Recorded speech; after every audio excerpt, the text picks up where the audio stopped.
Autre manifestation, c'était ce matin sur le parvis du conseil départemental du Nord. Ce sont cette fois les fonctionnaires qui se sont rassemblés pour protester contre les mesures envisagées par leur président Jean-René Lecerf à la tête du département depuis son élection au printemps dernier. Jean-René Lecerf a été élu sur des promesses d'économie budgétaire. Il envisage 100 millions d'euros d'économies en 2016 pour redresser un département endetté.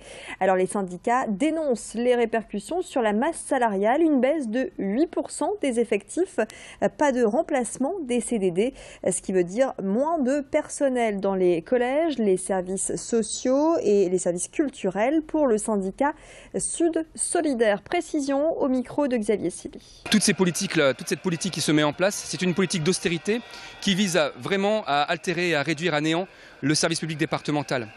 Ils sont dans une logique d'entreprise, c'est-à-dire pour eux, ils l'ont clairement annoncé, M. Lecerf a clairement annoncé que si le département était une entreprise, elle mettrait la clé sous la porte. Or, le département est un service public, c'est un investissement. Il n'a pas vocation à être rentable et pas vocation à faire du profit. Et que donc, l'investissement dans le service public, c'est un investissement dans un bien commun qui appartient à tous les nordistes. Et c'est pour ça que ça a un coût. Et nous, on affirme que le département et que le service public doit rester un coût, puisque c'était un investissement au service de tout le monde.